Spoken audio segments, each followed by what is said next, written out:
सबसे सटीक विश्वसनीय तरीके से जिम्मेदारी निभाना। निडर हो आपके लिए सिस्टम।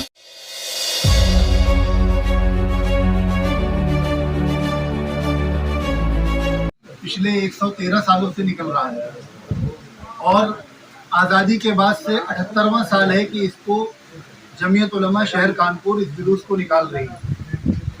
जुलूस में लगभग 3 से 5 लाख लोग शरीक होते हैं और 14 किलोमीटर लंबा जुलूस होता है, जो रजबी ग्राउंड परेड से निकलकर मुख्तलिफ रास्तों से होता हुआ मगरिब की नमाज फूलबाग मैदान में अदा करके जुलूस मुकम्मल होता है।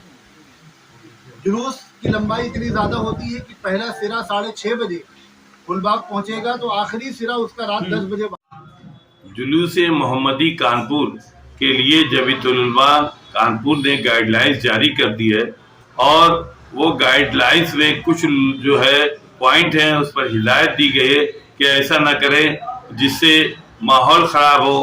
पहले तो उन्होंने साफ तौर पर कहा है क्योंकि गणेश विसर्जन चल रहा है, इसलिए इसको ध्यान में रखते हुए अगर कहीं पर विसर्जन हो रहा है या कहीं पर कोई इस तरह का हो रहा मंदिर पड़ रहा है तो वहाँ पर एहतियात रखें, वहाँ नारेबाजी नहीं करें और किसी तरह का कोई ऐसा न करे कि जिससे दूसरे को कोई तकलीफ हो या परेशानी, क्योंकि इस्लाम इस बात की इजाज़त नहीं देता। दूसरी चीज़ उन्होंने कहा है कि जो झंडे हो वो लोहे के रॉड जो होते हैं लोहे वाले होते हैं, वो नुकसानदेह और कानपुर में कई घटनाएं हो चुकी हैं। इसके लिए भी बहुत स्पष्ट आदेश उन्होंने दिया है कि लोहे जो है ये रॉड है ये ना हो के अगर वो बांस के या लकड़ी के अगर करेंगे तो उससे जो है कोई नुकसान नहीं होगा। और जो गाड़ियां होती हैं जो लगाई जाती है जिसमें डीजे वगैरह उसका इस्तेमाल ना करें, वॉल्यूम कम रखें और 2 से ज़्यादा एक उसमें जो है गाड़ी में एक लोडर में 2 से ज़्यादा नहीं रहना चाहिए। इस बात की भी गाइडलाइंस जारी कर दी गई है और इसके अलावा ये भी बता दिया गया है कि बहुत ही शांति पूर्वक से बड़े उससे अदब एहतराम से ये जुलूस में आप लोगों को शामिल होना है। जुलूस जो है अपने मुताबिक जो है वहाँ परेड ग्राउंड से उठेगा, चूँकि जुमे का दिन है, जुमे की नमाज के बाद 2 बजे उठेगा और अपने कदीमी रास्तों से होता हुआ जो है वहाँ पर जाके ख़त्म होगा फूलबाग में। इसके लिए जो है बीच बीच में उनके वॉलंटियर्स रहेंगे जो जुलूस को देखते रहेंगे और इस बात का भी ख्याल रखा जाएगा कि कोई आगे पीछे या इस तरह का मसला ना हो। अभी हम आपको ये प्रेस कॉन्फ्रेंस दिखा रहे हैं, जमीयत उलमा कानपुर की प्रेस कॉन्फ्रेंस है, सहार टुडे आपको लाइव दिखा रहा है।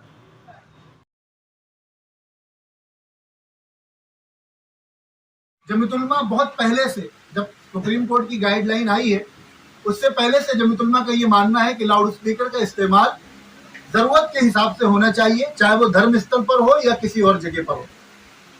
उसी के साथ साथ जमीयत उलमा का ये भी कहना है कि कानून सबके लिए एक समान होना चाहिए। जुलूस के हवाले से जमीयत उलमा ये कहना चाहती है कि प्रशासन की तरफ से 2 लाउड स्पीकर की दोपहर 2 बजे रजबी ग्राउंड परेड से एशिया का सबसे बड़ा पुराना तारीखी मरकजी जुलूस मोहम्मदी सल्लल्लाहु अलैहि वसल्लम जमीयत उलमा शहर कानपुर के नेतृत्व में निकाला जाएगा। इस साल ये जुलूस 113वां साल मुकम्मल कर रहा है और नगर जमीयत को इस जुलूस का नेतृत्व करते हुए ये 78वां साल है। जुलूस की देख रेख, उसकी तैयारियां, उसके इंतजाम और जुलूस के संबंध में गाइडलाइन जारी करने के लिए आज ये प्रेस वार्ता बुलाई गई है। हम इस जुलूस के माध्यम से शहरवासियों से ये अपील करना चाहते हैं कि ये जुलूस अल्लाह के आखिरी पैगम्बर जनाब मोहम्मद रसूलुल्लाह सल्लल्लाहु अलैहि वसल्लम के नाम से निकल रहा है, जो सारी इंसानियत के लिए नबी बनकर आए, आप रहमतुल लिल आलमीन है। तो हमें जुलूस को इस शहर के लिए एक पहचान बनाना है और जुलूस में जो अपने अखलाक और तहजीब का मुजाहरा करना है। जुलूस में पाक साफ कपड़े पहनकर दुरूद शरीफ का नजराना पेश करते हुए शरीक हो। जुलूस में कोशिश करें कि लाउड स्पीकर लोडर कम से कम हो और जो लोडर हो उनमें भी लोडरों पे बैठ कर न चले बल्कि पैदल चलें। आप देखते होंगे जमीयत उलमा का जो पूरा आगे घेरा होता है वो सब पैदल चलते हैं और वही जुलूस की शान है। और बहुत ज्यादा लाउड स्पीकर में नात वगैरह लगाने की बजाय अगर खुद पढ़े तो उसका सवाब ज्यादा मिलेगा। नात सुनना अलग सवाब है और पढ़ना ज्यादा सवाब है। लेकिन अगर लाउड स्पीकर लगा भी रहे हैं तो उसकी जो गाइडलाइन जारी की गई है 2 से ज्यादा लाउड स्पीकर न लगाएं और उसकी आवाज भी एतदाल के साथ रखें, आवाज बहुत ज्यादा न रखें। जो तंजीमें अंजुमने तबर्रुकात तकसीम करती हैं खाना वगैरह, उनसे गुजारिश है एक तो पैक आइटम तकसीम करे, खुला ना करे, और दूसरे उन्हें फेंक कर तकसीम ना करे।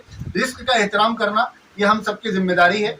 इसी तरह जो जुलूस में झंडे वगैरह लेकर चलते हैं उनकी हाइट 10 फीट से ज्यादा ना करें, और लोहे के रॉड की बजाय लकड़ी का बांस वगैरह इस्तेमाल करें। इससे पहले हादसा हुए हैं, हमारे आपके लिए जरूरी है कि हम इसका खास ख्याल रखें। मूर्ति विसर्जन एक त्योहार, जुलूस में कई साल ऐसे मौके आए हैं, होली, दशहरा, अलग अलग त्योहार साथ में पड़े, तो हमने जिस तरह पास्ट में बहुत अच्छे तरीके से दोनों ने एक दूसरे से कोऑपरेट करके सारे लोगों ने त्योहार मनाए, हमें इस बार भी मनाना है। जहां कहीं भी ऐसा हो कि मूर्ति विसर्जन के लिए अभी मूर्ति रखी हुई है, वहां पर जरा आवाज धीमी कर लें, और हमारे जो दूसरे वर्ग के हमारे भाई हैं उनसे भी हम ये अपील कर रहे हैं वो भी इसका ख्याल रखें। जुलूस में खास तौर पर अगर कोई तंजीम, अंजुमन, उनसे हमारी गुजारिश है कि किसी भी तरह का पॉलिटिकली, मजहबी, मसलकी नारा न लगाएं। अगर किसी अंजुमन के ताल्लुक से ये बात आती है, जैसा कि पिछले साल आई थी, कोई ऐसी बात अगर कोई अंजुमन कह रही है जो किसी मजहब के मानने वालों के लिए या किसी वर्ग के लोगों के लिए तकलीफ का या ठेस पहुंचाने का सबब बनती है, तो उनको बाकायदा मेंशन करके समझाया जाएगा। नहीं मानेंगे तो जुलूस को खराब करने की किसी भी कोशिश पर कानूनी कार्रवाई की जाएगी। ये हमारा साफ ऐलान है। ये जुलूस 113 सालों से निकल रहा है, 78 सालों से जमीयत निकाल रही है। जुलूस को उसी तरह अच्छे डिसिप्लिन के साथ और नज़्म नस्क के साथ निकालना ये जमीयत की जिम्मेदारी है। जिस तरह हम पास्ट में निकालते चले आए, इस तरह आगे भी हम जुलूस को बेहतर से बेहतर निकालना चाहते हैं। हम सब मिलकर ये दुआ करें कि ये जुलूस जिस तरह पहले बहुत अच्छे तरीके से निकला है, आइंदा भी निकले और हमारे शहर की पहचान बने। इस साल ये जुलूस अपनी पुरानी परंपरा के मुताबिक रजबी ग्राउंड परेड से 1 बजे उठता है, जुमा की वजह से 2 बजे का टाइम रखा गया है।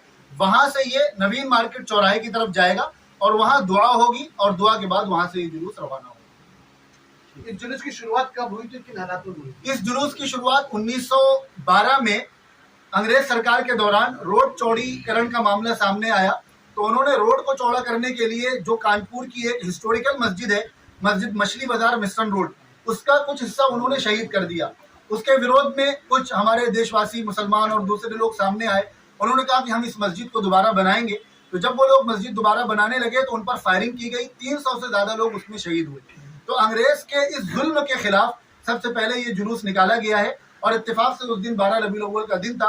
उसके बाद से लगातार ये जुलूस निकाला जा रहा है। ये जुलूस जहाँ एक तरफ मोहसिन इंसानियत हज़रत मोहम्मद सल्लल्लाहु अलैहि वसल्लम की विलादत की निस्बत रखता है, तो दूसरी तरफ जुल्म के खिलाफ और आपसी भाईचारे का भी ये एक पहचान है।